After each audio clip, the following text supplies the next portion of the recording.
book did not need to be written until someone came up with the title. Yeah. And then they have actually, it is about his horses.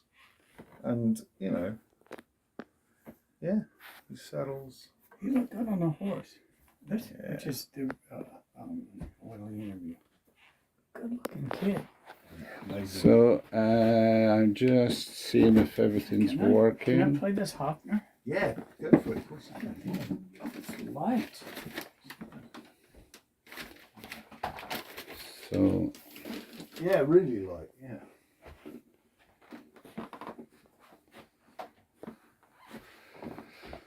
all right, let me see if we are live. I'm kind of hoping we are.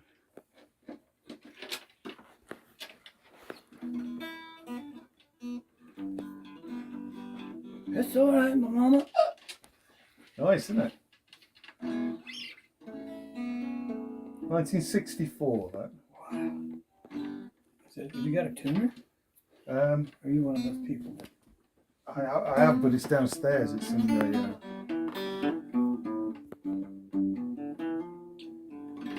Why is it doing that? Did that to me yet before. Anyway, I'm going to trust to the fact that we are live. And actually, where are we, Matt? This is Matt Hill. We're in the Elvis Memorial Library.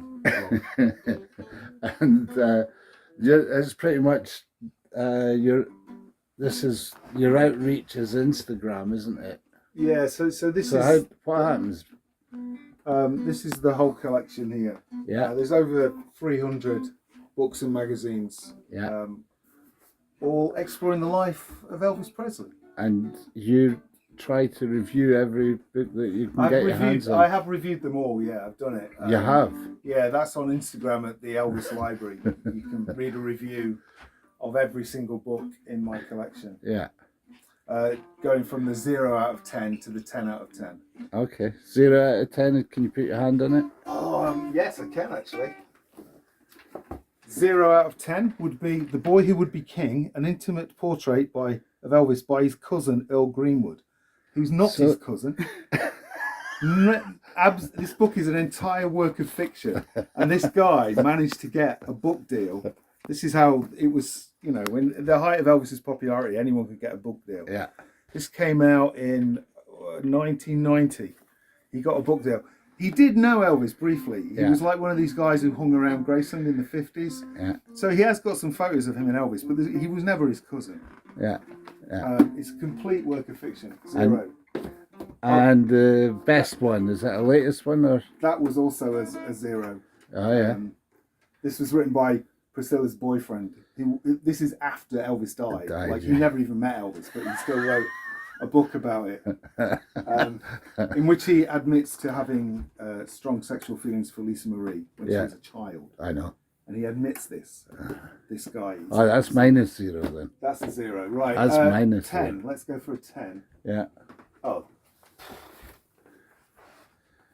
I mean, the cover's beautiful.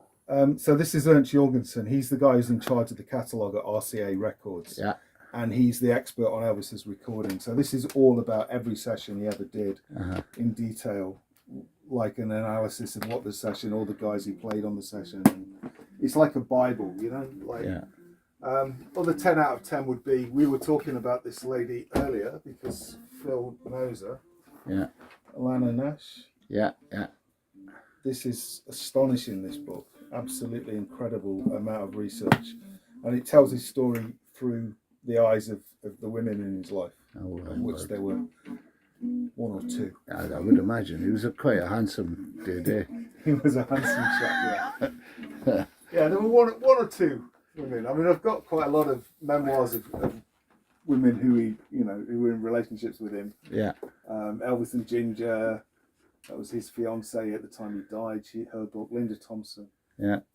Joyce. You know, these are all women. Linda Thompson. Yeah, Linda Thompson. What was Linda's connection with Elvis? So she had, she was like his partner after him and Priscilla died. Oh, it's not the Linda Thompson I know then. She was with him for about 4 years. Probably the most significant relationship of his life, aside from Priscilla. She was also married to Bruce Jenner, who is now... Christine Jenner. Kate, is it Caitlin? Caitlin. I think. Caitlin, yeah. Goodness. So he Don't keep up with those people. So Bruce Jenner's now Caitlin. Is she something to do with the Kardashians? I don't know. Anyway, that's Linda's book. Yeah. Oh well. I mean, you know, I could talk. Yeah, there's any part of his career. A lot of these are like books, memoirs of people who knew him. Then there's also like photo books that are just full of photography, which are incredible. Some of them, you know, particularly like the early sort of 50s when you just you know. I remember talking to you about this. So when did you realise that you were going to be infatuated with Elvis? Around the time he died. I saw it. There was a lot of him on television at the time. Yeah. I was about How old were you? 7 years old. Yeah. And just got, you know, hooked. And fully, your first Elvis memory? The babysitter, Faye Womack, no relation to Tommy. She used to babysit us, and we had babysitters up till we were 38.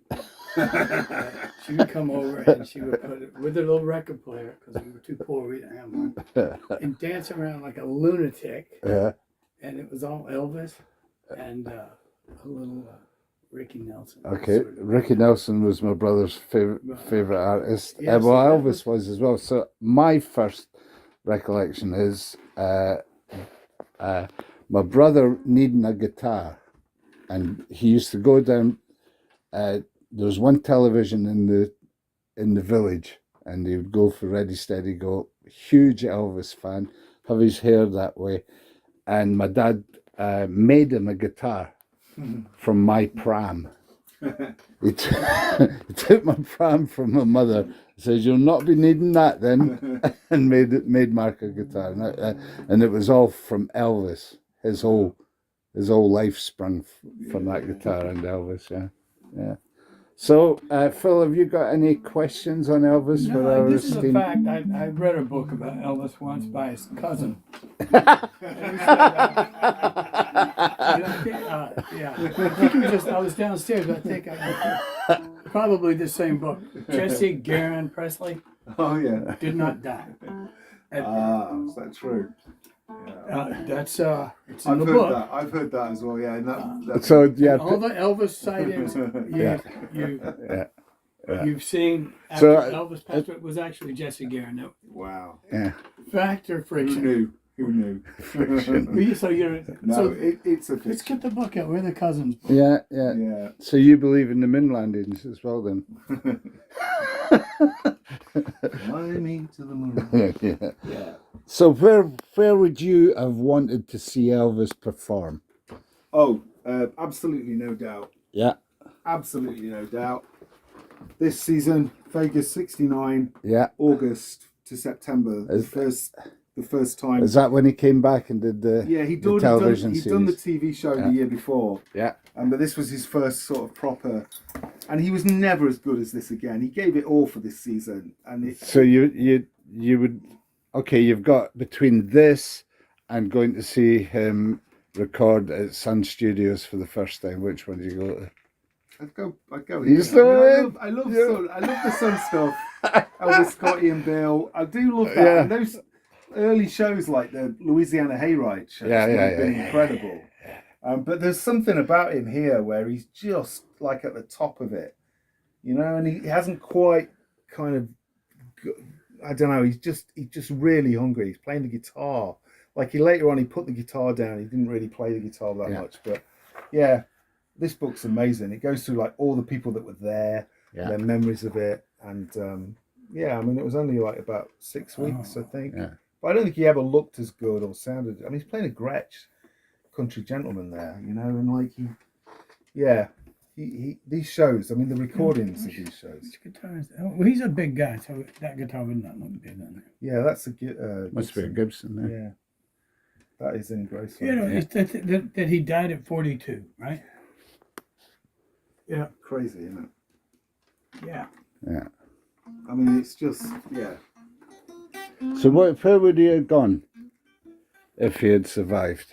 Would he got out of the grips of the Colonel? If he was, well, that's the only way he would have survived. I think. If I he'd think got you're out of right. the grips Yeah, of it. yeah. But yeah, if assuming that he did that and he got a better manager, I don't know. I mean, he could have had a bad 80s. A lot of good artists had terrible 80s. Yeah, yeah. And like that, but I kind of think he would have maybe gone like Johnny Cash and had a bit of a resurgence. And then be massive again when he died. June Carter Cash to get him off the hard stuff. So. Yeah. Actually, what's is this true? If it ain't dope if a doctor gives it to you. Did Elvis say that was the rule, yeah. See, I told it. That is a quote that we could quote Elvis on. The problem was... No, that was Hank Williams said that. I mean, he was also getting the doctor to write prescriptions for all his friends' children. I mean, like everyone in the entourage, were having scripts written for them. And they weren't, they were for Elvis. It was devious and deceptive in his drug addiction. Getting a little extra money in there. Or those were gifts. The Cadillac. Yeah. It's hard to imagine. It's just to be that. Well, you don't get bigger than that. No. It's just one dude. Yeah. So that's what the Beatles said about when they asked. They were talking about him on that anthology, and they said the thing was that we were going through it. The four of us went through it. Yeah. And he went through it on his own. No one else. So however big the Beatles got, they always knew like.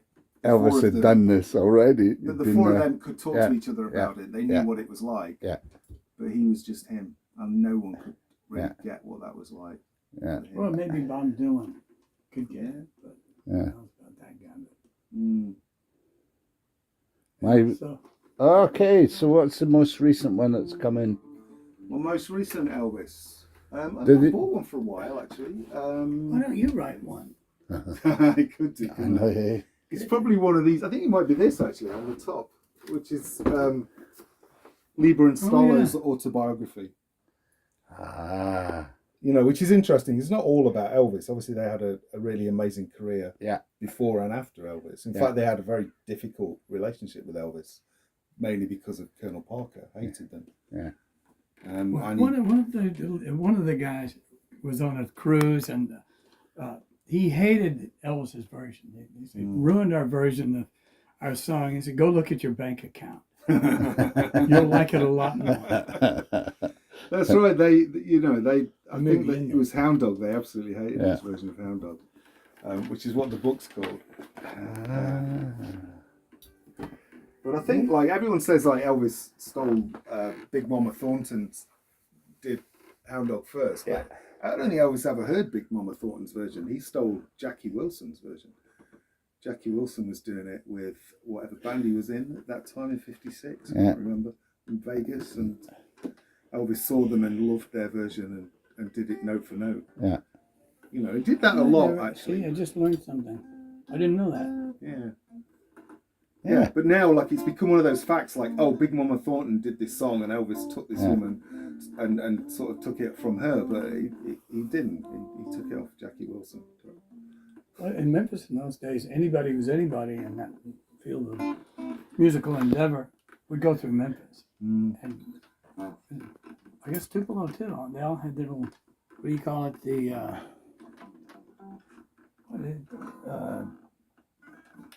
The circuit. Yeah. Called the Black Acts. The Chitlin circuit. Yeah. But Jackie, have you got a version of that? I haven't, no. I'd love to hear that. Yeah. Hear the comparison. And they were good. They became good friends. Him and Elvis thought a lot of him. Of Jackie Wilson, yeah. And when Jackie had a stroke, didn't he? I think, and he ended up ill and needing like hospital care. And I believe Elvis paid some of his medical bills and stuff at the end of his life. Wow. Yeah. So you basically will be on first name terms with everybody Elvis was in your head. Like, in my head, yeah. You know these people, don't you? I do feel like, and actually, like, part of the fascination for me is his entourage. I was interested in them as I'm in him. So who? All right. Who should he have kicked out of his entourage? Who should he have got the door first? Vernon. Vernon. It probably is so true. Yeah. And I know very little. Yeah, Vernon. Vernon, his dad. I mean, would his mum be straight behind him? Do you think? No. I think if his mum had lived, we would have had a whole different story. Yeah. Yeah. She'd have looked after him. Yeah, eh? most of the guys, most of the guys around him were actually all right. They were, rednecks and, Yeah. they but were what they were. But were they spongers, or was it very much no, I think they loved him, eh? they loved the lifestyle as well. Yeah. They weren't. They didn't get paid a lot of money. Yeah. That's the thing. They asked for a raise, and Vernon said, "You don't need these Yeah. losers." I mean, some of them were like, really poor. Like they had no, they were getting very little. But the So perks what were they getting? What were their jobs? What were the range? Did they have jobs? Yeah. like ironing his shirts or getting the shopping in. Like cleaning his car. Yeah. Like nothing really. They weren't like proper jobs. Yeah. Later on, I think in the 70s it became a bit more organised, and they, like head of security, and they had actual jobs. Like Lamar Fike. And how did he pick them Him I up? like. I Yeah, love he's all interesting. the interviews I see with Lamar. Big old guy, and he was like very straightforward, smart hillbilly guy. Yeah, he's funny, Lamar, and he ended up like doing lights and stuff for Elvis, but I think he ended up hating him a little bit. Lamar's the guy that ended up telling his story to Albert Goldman in the famous book, which is the Goldman book. Yeah. So that's the dirt. This is the most hated kind of Elvis book, and Lamar was the main source on this book. Yeah. And he actually got points on it as well, so he got money out of it for every copy sold. Yeah. This is the book that portrays Elvis sort of like drugged out of his face wearing a nappy, which isn't, it did happen, but it wasn't a regular thing. So how does the review go in that one? I give it a very low. It's very well researched. There's a lot of facts in here, but what you can't get over is Goldman hates him. Yeah. And he hates he doesn't see him as with any value at all. Yeah. Elvis or Lamar. Well, probably both. But Elvis, yeah, he sees Elvis as completely like not an artist, not a because musician. he didn't make this stuff up. Yeah, but Goldman was a jazz fan. He hated rock and roll. Yeah. So he despises Elvis really, and so it really comes through the writing, which is a shame because he's a good writer, Albert Goldman. He was like a New York Times journalist. Yeah. And, but so you get from that. I'm getting an impression of the times that Elvis grew up in, because he just shook the bars, didn't he? He rattled the cages. Yeah, he was punk, a radical, revolutionary. Yeah. I mean, his clothes, the way he dressed, and he was that before he was Elvis Presley. When he was a teenager, he was like that. Yeah, that was rough. And those that were wearing a pink shirt, junior high would be tough. Yeah. I mean, there's like some really interesting, like Elvis dated black girls in the 50s, like before he was famous. Yeah. And it's a really hidden bit of his history, this, because his family don't talk about it. Yeah. But it's true, and there's the evidence that backs this up. Like that was for a poor white kid in Memphis to do that in 1952 was pretty. Better not have been Evelyn. That's all I can tell you. Answer that one. All right. If you had a question to ask Elvis now, Matt Hill, what would you ask him? I ask Elvis. Yeah. Oh gosh. After you got over not being able to speak, of course. What was the best bit? What was the best bit of it? Yeah. When were you happy? When were you happiest? Yeah. Because I think he was unhappy a lot of it. Yeah. Yeah. Probably taking that first Cadillac home to his mum, eh? Yeah. Probably. He had to feel pretty good after the Hawaii special, I would think. Well, you'd think so, but he went straight. He got himself really clean for that, and he lost loads of weight, and he got off the drugs. And apparently, like literally, the minute it was over, he went and locked himself in his hotel room and got completely off his face. And and everyone around him were like really like, oh, this is brilliant. He's turned a corner. It's all going to change. And then he just went back on. Yeah. I don't know. I mean, I think like Louisiana Hayride, like those early days, you know, when he was first starting off with not Maybelle Carter, that's the mom, but Yeah. Anita. Anita. Oh yeah, she was cute as well. Yeah. Is it Anita that did that one duet with Hank Williams? I think it was. Probably. Yeah, it's a movie. There's a video of that. Wonderful stuff. We've got to think about this gig that's coming up. You're going to be opening for Phil Lee this evening, and you've set all this beautiful gig at the Globe in Glossop up for us, and we've got to thank you for that, Matt. It's lovely to be here. Thanks for introducing us to your best friend and all his friends and entourage as well. Phil, have you got a question for Matt before we hit the trail? Who do I see about my money? You're gonna get an advance on my money. No, we can talk about Elvis all you want to. I'd rather talk about Elvis and do a gig. Yeah. So we'll do a Well, we'll resume this at some we'll point. do, I'm sure. that's all right, my mom. Oh yeah, give us a D. This is D. a D. Yeah. Well, that's all right, Mama. That's all right with you. That's all right, Mama. Just any way you do. That's all right. That's all right. It's all right. That's all right now, Mama. Any way you want to do. Well, Mama, she done told me. Papa done told me too. Son, that girl's no good even for a dirty little dog like you. That's all right. That's all right. That's all right now, Mama. Yeah, anyway you want to do.